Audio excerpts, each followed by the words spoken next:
Hello, everyone. Happy Saturday. I'm your digital host, Tatyana White, and welcome back to another episode of the 48 Recap, the one stop shop to catch up on some of the top news stories of the week, including the latest on a Florence police arrest leading to community concern. A family is grieving after a 4-month-old was killed and her mom died the next day. The latest from this week's Huntsville City Council meeting, an investigation into a former Priceville police officer, the 1-year anniversary of the death of a man after being arrested by Decatur police, the latest on medical marijuana coming to Alabama, the anniversary of the April 27th tornadoes, Panoply weekend is here, weekend events, and so much more. And so I hope you all are having a great weekend so far. I know I'm coming on a lot later than usual, so sorry for the delay today. We were having some technical issues back here, but I think everything is all good now, so hopefully this will be smooth. And you can check out the Fast Cast. We had a Fast Cast today due to an NBA doubleheader game that's going on right now, so if you missed that 5 p.m. Fast Cast, you can tune in. We have it uploaded on YouTube as well as on our website, WAFF.com. So if you want to see some of the latest news that we covered today at 5, you can go check that out. And thankfully, yesterday we didn't have as much bad weather as we thought we would this weekend. I know a little bit of rain kind of came in earlier this afternoon, but at least no storms so far. So hopefully it'll be all well for the rest of the weekend. And so I hope you all are going out, having some fun, and going to some of the events and festivals like Panoply this weekend. And again, hopefully the rain will kind of drift off soon and it'll be a more sunnier, happy day outside. So, but let's get into this weekend's recap. So one of our top stories this week was out of Lauderdale County, where a Florence police arrest has garnered attention on social media. It follows the posting of this angle from citizens who were there to see the arrest of David Culver on Wednesday.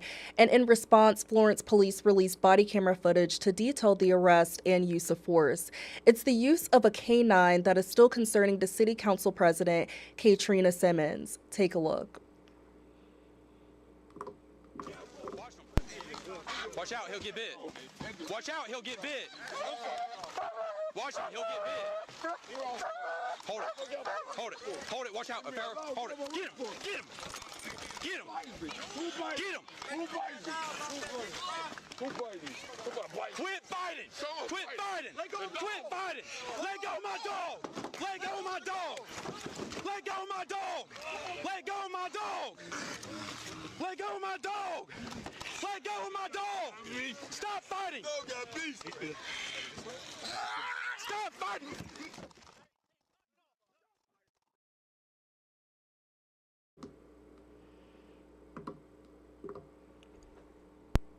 And so while in a struggle with police, you see 46-year-old David Culver pinned to a car, and then a canine is used in the process to bite his leg. In response, Culver then bites the dog. Florence police said this started with the execution of a search warrant at a home on North Locust Street on Wednesday. According to police, Culver was not part of the investigation and walked across the road to question officers about it. Police said he ignored warnings not to intervene and was arrested. Council President Tatyana Simmons, who oversees this district, had several members of the community reach out to her in anger over the officer's actions, and she reached out to the police chief to address it. She says the use of the canine still doesn't sit well with her. I'm not a police officer. I can tell you what I had a concern of, and of course, all of the citizens, and those are most of my calls in regards to what happened. It's all about the dog biting him, and when the dog was sick on him.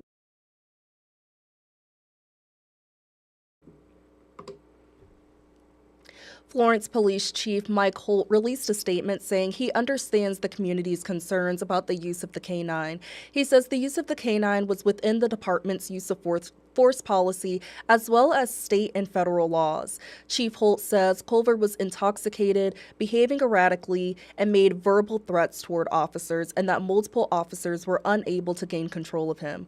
Culver is charged with resisting arrest, public intoxication, disorderly conduct, and interfering with the police dog. He is currently being held at the Lauderdale County Detention Center on a $2,500 bond. And a family is grieving the loss of a 4-month-old baby and her mother. That baby was murdered by a man the family says was her father. Family members tell us the mother took her own life the next day. 48's Faith Delp sat down with them and has more from investigators. This family has experienced so much tragedy in just 3 days. On Wednesday, they got the news 4-month-old Lotus had died. On Thursday, family members tell me Lotus's mom, Molly, took her own life. And then finding out Lotus's father was arrested and charged with murder. She was the happiest little baby I ever seen too, you know. And I won't be able to see her grow older. And Molly was awesome. She was a really awesome little sister. Christian McKelvey is Molly McKelvey's older brother. Him and his fiancee Madison tell me there aren't many words to describe this tragedy. I mean, there really are no words for having to just first finding out, you know, with the baby is dead and then the mother commits suicide. You know, it's like a movie, you know. You hear about this stuff on the news a lot. Real. And you just never think it's going to happen to you, you know. 34-year-old Michael Kaipalai-Ani is charged with murder and domestic violence. Investigators say he was with the infant when she stopped breathing. She was taken to the hospital and pronounced dead there. The coroner said the infant suffered from traumatic internal injuries. The family wants more answers now because they tell me neither of them deserved this ending. She was just really full of love, you know, full of life. I mean, when you're around her, you feel more alive, you know. To me, there's just no one like her. And Lotus, she always seemed like a very happy baby. She was a very happy baby. Ani is being held here at the Madison County Jail. His bond has not been set yet. You can find the GoFundMe to help the family with funeral expenses on our website, WAFF.com. Reporting in Huntsville, Faith Delp 48 on your side.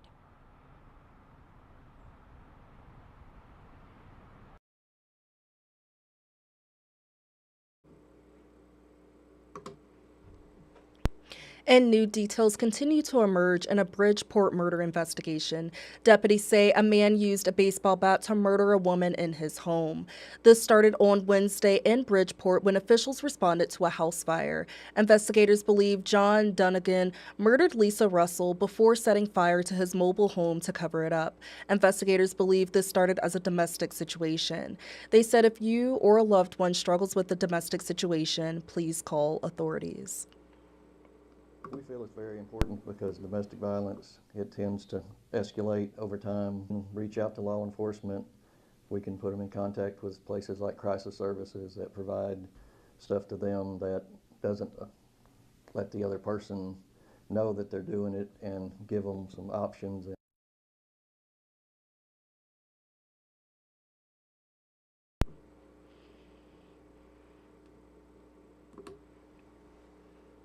Dunnigan is being held in the Jackson County Jail. Also this week on Thursday night, there was a Huntsville City Council meeting. City leaders are taking the first steps to create a new tax increment financing district. This sets aside property tax dollars to fund major infrastructure projects. The district will be on a 3,700-acre plot in Huntsville. Leaders said it will include parking, public amenities, and greenway space. The city has used tax increment financing districts before to get school-related projects up and running. Urban and Economic Development Director Shane Davis says this move would make way for the city to tackle more projects at one time. TIF districts are a great way to allow private new development that sometimes can be taxing on our public infrastructure to help pay for that. Rather than take an area that we may want to build a road in one of your districts and we say, hey, downtown's growing, we need a public parking garage.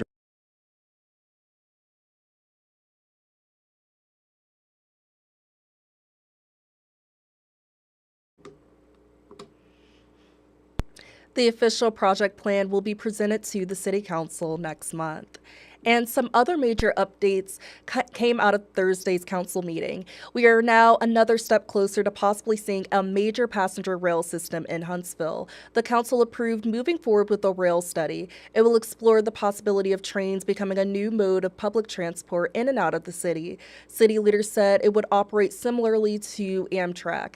Councilman David Little says this study is meant to show that Huntsville can handle this transportation with its current railways and would be able to connect to cities like Nashville and Chattanooga. The study is set to wrap up in September 2027.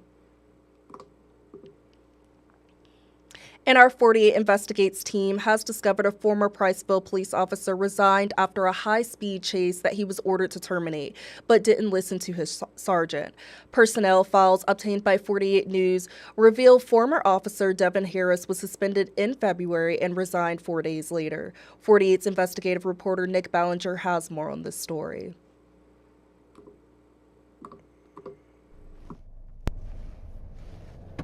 Okay, just pulled into Priceville City Hall because I have to pick something up. Now, this started back in March when I got a tip that a Priceville police officer had resigned because of something that happened during a traffic stop.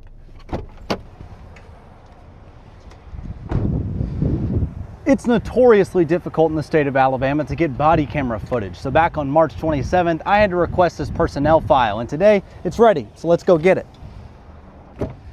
$89.53, and 25 days later, we now have the personnel file of former officer Devin Harris. Now that we have it, let's go back and check it out.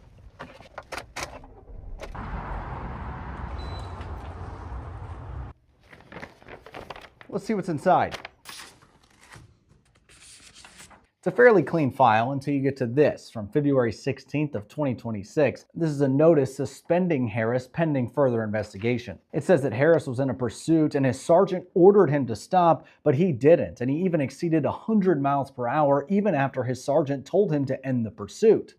Now, if you'll remember, just 5 months before this chase, 17-year-old Tristan Hollis was hit and killed after a man fled from Priceville police and led them on a high-speed chase into Hartselle. It was found later on that the officer in that chase, Gary Chapman, was acting within department policy because his sergeant never called off the chase, unlike this one that Harris was involved in. And get this, it also says that during that traffic stop, Officer Harris made a video call to someone. And no, he didn't call a supervisor. It says he called 2 civilians. It says during this call, Harris discussed the nature of the traffic stop, requested advice from the civilians on how to proceed, and disclosed the race and identity of the driver. It also says he deactivated his body camera to continue that call during the traffic stop. Keep going and you'll find this. 4 days later, this is Harris's resignation from the Priceville Police Department. Now, I'm told that Harris left the Priceville Police Department and now works for the Morgan County Sheriff's Office. He started on March 23rd of this year, and he's currently in training. Nick Ballinger, 48, on your side.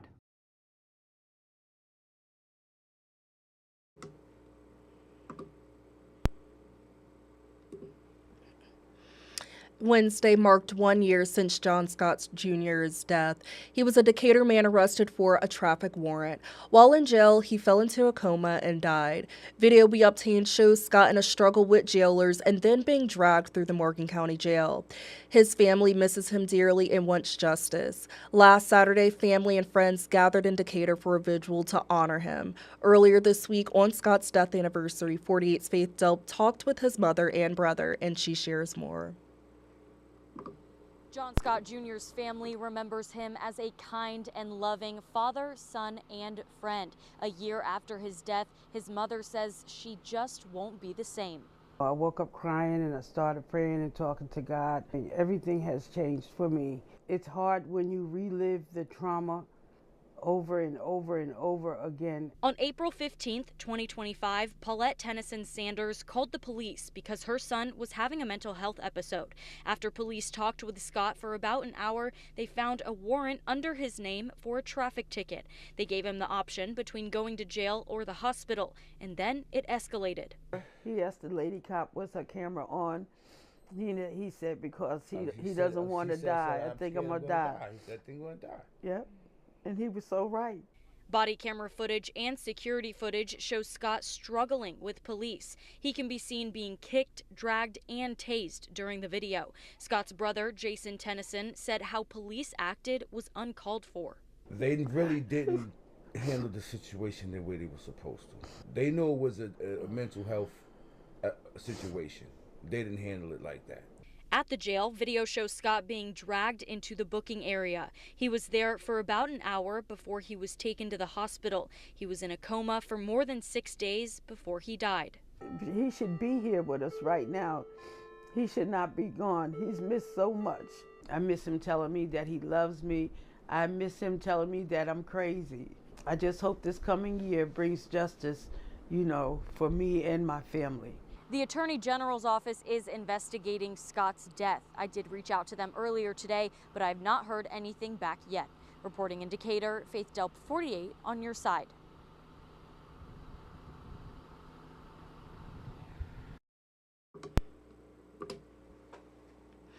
And after 5 years of waiting, medical marijuana is just days away from coming to Alabama.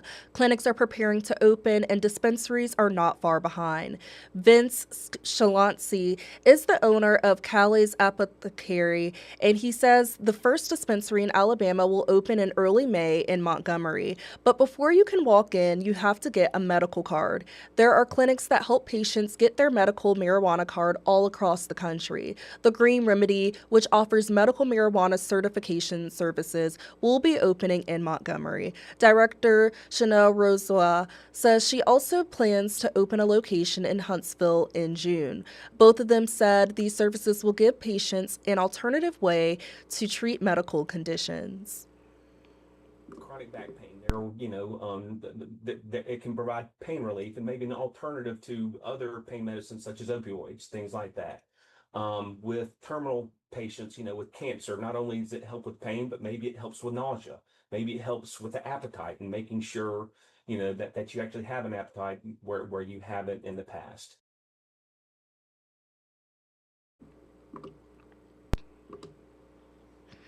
Although medical cannabis is legal in Alabama, the flower or bud to smoke is still illegal in Alabama. Patients will only be able to purchase medical cannabis in oils, topicals, capsules, and gel caps. And a 16-year-old boy is behind bars after allegedly bringing a gun to school Tuesday morning. This happened at Grissom High School in Huntsville. The student was allegedly caught while attempting to go through the weapons detection system. School officials said this is the second incident of a student bringing a gun to campus in the past few weeks, which we reported to you all the other week. We've had an isolated incident involving students over the past 2 weeks, and it just shows the great work that campus security, our school resource officers, and our admin team have gone above and beyond in keeping Grissom High School and all of our schools safe. And we see that the policies that we have in place and the work that we are putting in place are keeping our schools safe.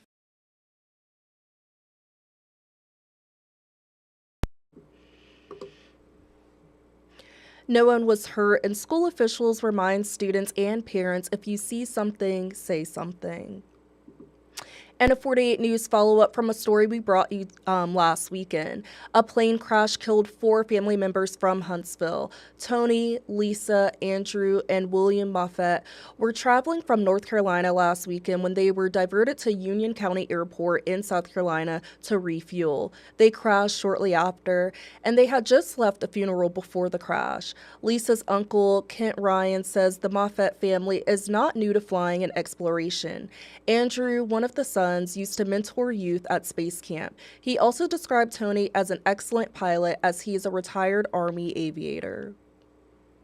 Had the space shuttle program continued, he would have been in on it.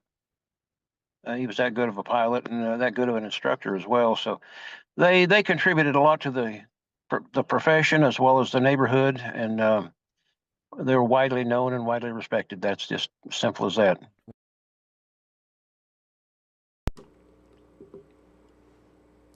The family leaves behind 3 other adult children. Funeral arrangements are now set for the family. Visitation is next Friday, May 1st, and the service is the following Saturday. Both services will be held at Willowbrook Baptist Church in Huntsville. NTSB officials are still investigating the cause of the crash. And nearly 15 years ago, the April 27th tornado outbreak changed the Tennessee Valley forever. We spoke to a Browns Ferry nuclear power plant operator who lived through the twisters from inside the control room. He says in the chaos of that storm, reaching his family was challenging and nerve-wracking. LeGrant May was just 3 days into his new job as a reactor operator at Browns Ferry nuclear plant when the storm hit. He was sealed inside a concrete control room. He couldn't see or hear the destruction outside. He just saw shocking data on a screen. From that data, he knew it was an EF4 or 5 plowing his town and toward his family. Cell phone towers were down across the state, so he had no way to contact his pregnant wife, who was at home with their toddler. You can't even get a cell phone call out. It was 2 days before someone could reach me from outside of this area. My friends seen it on TV. When my phone finally started getting service again, I had messages and please call me now, text messages in all capital letters.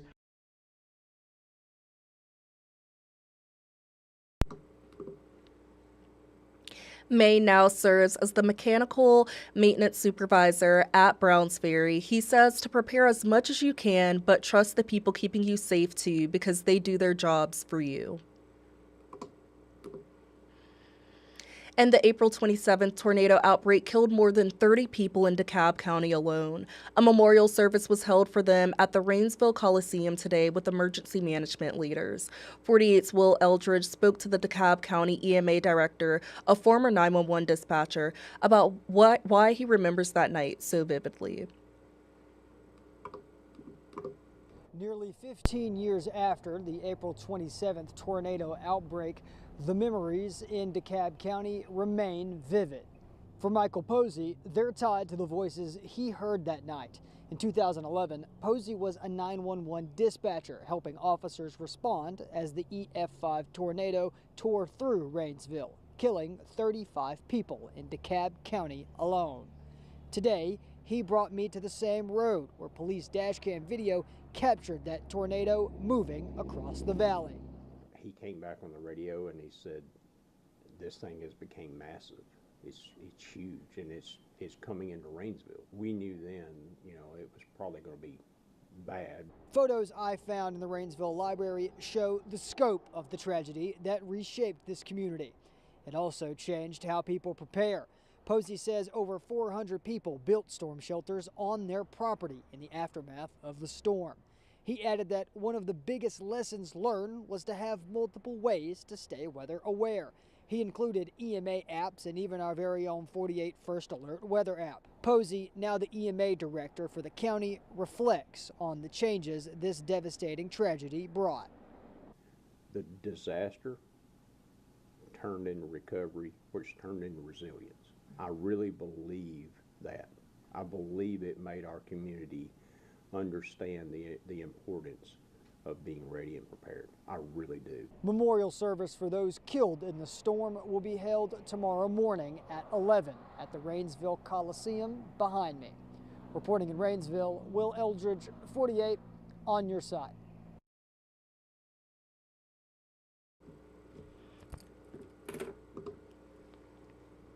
And again, that memorial service to honor those killed during this tragedy was held today.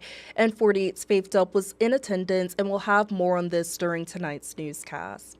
And coming up after the break, we'll check out some great events happening in the Huntsville and surrounding areas this weekend, including one of the biggest events of the year, the 2026 Panoply Festival. Stay tuned.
Hello, everyone, and welcome back to the 48 Recap.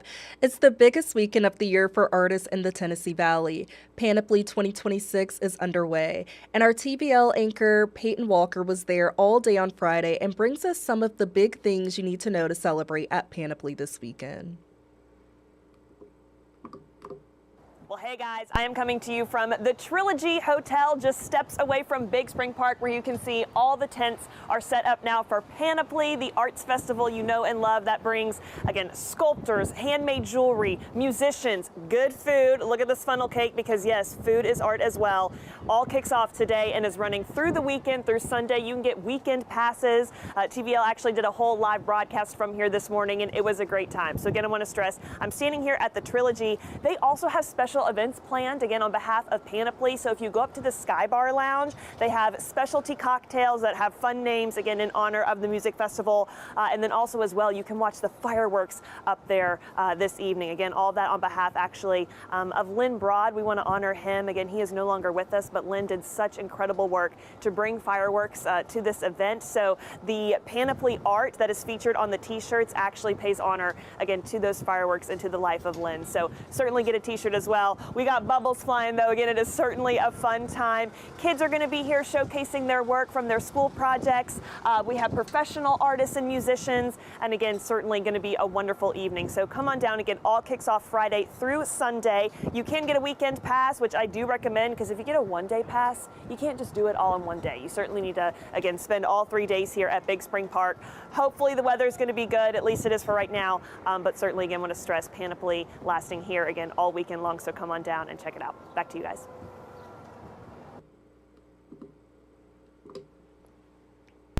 It sounds like it's going to be amazing and definitely worth going out to. Hopefully, as the weather clears up, I know some rain came through all of a sudden not too long ago through Panoply, but hopefully that'll clear up and it will continue to be a great rest of today and a great rest of tomorrow as well at Panoply. And this year's lineup includes 120 artists, with 33 artists making their Panoply debut.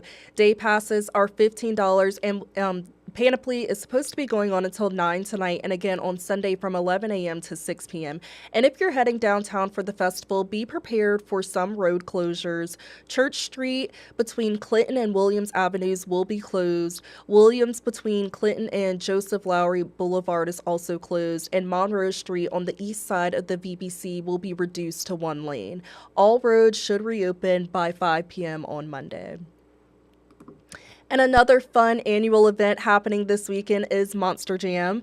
There will be lots of cool trucks, amazing stunts, and just an overall action-packed event. And so tickets are available at the VBC box office and online at Ticketmaster.com. There's a show starting tonight at 7 and another one at 2 p.m. tomorrow. So go out, as you guys can see on your screen, you know, lots of cool stunts and everything with the trucks. So another really cool event you can check out this weekend as well. And these are just a few events happening this weekend, so go out and enjoy.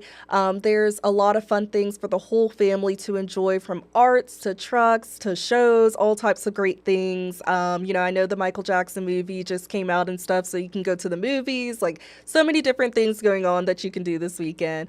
So there's a lot, again, for the whole family to enjoy this weekend. And anytime throughout the week, if you are looking for a fun or good event to go to, you can always check out Huntsville.org's event tab, and we are Huntsville.com's event calendar and other event websites across the Tennessee Valley to see more events that are happening around the valley. And that's all I have today for the 48 recap. Thank you all for tuning in, and don't forget to tune into 48's Weather Extra segments. Our meteorologists go live every Monday through Friday at 10:30 a.m. and 9:30 p.m. and every Saturday and Sunday in the morning and afternoon.